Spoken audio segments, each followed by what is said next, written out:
Hello, welcome to Get Your Mind On. I'm Lori Stohs.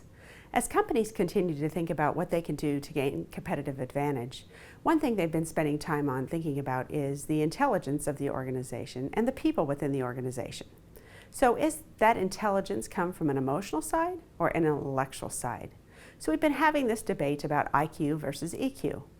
IQ is the intelligence quotient that is really thinking about what is your level of intelligence. These are those individuals who are spatial thinkers, concrete thinkers. They're thinking about all the reasoning and the minds behind everything. It's all in their head. So it comes from their head. And that started in the early 1900s when they were testing personalities and really thinking about the intelligence level of students in France. And so that's been around for a really long time, that we've talked about that whole intelligence side of people and what's their level of intelligence.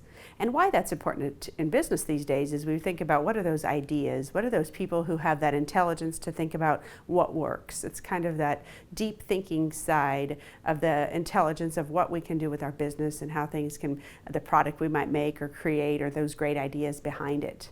Now, emotional intelligence or emotional quotient, the EQ, really was brought out more in the late 80s, early 90s when Daniel Goleman wrote a book about the emotional intelligence, or the EQ, emotional quotient, which was really more about the people side. It's more about the heart. It's more about connecting people, understanding how people work, being self-aware, self-confident, high self-actualization of understanding yourself as well as understanding others and working with others. So when you think about the EQ and IQ, they're very different, right? And so we sit back and say, well, what is more valued? Well, we really need both. IQ and EQ are both very valuable, and it really depends on what you're doing with the role, with the person. So when I think about when people say, what do you need more of? I always say, it depends. It depends on the role. Now people say, but if I have an IQ candidate with high EQ, doesn't that help? Well, sure it does. If we have high IQ individuals and they're to be leaders or to be interacting with others and understanding themselves and others, sometimes we think about, well, what is better? Well, one's not right or wrong, but there is a lot of research and studies around those IQ people that have a higher EQ, have a tendency to be better leaders in the organization, have a tendency to manage larger groups of people better because they're, number one, in tune with their behavior, and number two, they're in tune with others' behaviors. So when we think about that combination, that it kind of, again, depends on what the role is. If you're an engineer in an environment where you're creating something, high IQ is important. And of course, yes, you'll be interacting with people, but to what level that is depends. So when you're hiring and you're thinking about that, you first have to think about what the role is and what the involvement with others are. Now, many organizations, you do have involvement with people, but to what level that is. The other thing people wonder about with the whole EQ, IQ is IQ we know is wired in the brain, right? It is the way your brain thinks, and that's usually established by about the age of 15. Now there's been different conversations, research done about EQ and can you teach it?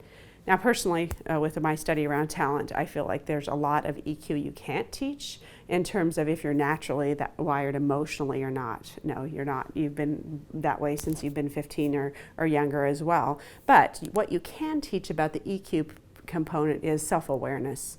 So there is some training and there's some skills around understanding your level of EQ in terms of understanding my awareness of how my behaviors are. If I'm more of an IQ, high intelligent person, not emotional, I could at least be aware of what that does to people. I can raise my awareness. I can teach people to watch behaviors. I can help them to understand it. But to the level in which that you're going to do it, naturally a higher EQ is going to respond to the emotions of others better. Just think back to that manager that you had that was just horrible. Okay, everybody had one sometime in their life. Think about the things that you probably didn't like about that person, and could we really rewire him and change him? Probably not. So that's when you have to stop and think about what can change and what can't change. But it isn't about changing people. It's setting up for them up for success, setting yourself up for success, and being aware of what that means and what that is. So one's not better than the other. It's just that awareness of what it is and what it does. For Positive Charge this week, are you more of an IQ or an EQ? And two is, are you aware of others and what they are so you can respond accordingly? Emotional quotient and intellectual quotient are both very important. It's again understanding who we are and we respond. The best way to get understanding of this and to understand where you are and where you want to be is to gain feedback. So take some time to learn about that, to ask others, and that will lead us all to greater levels of success. Thanks for joining us today, and remember to get your mind on.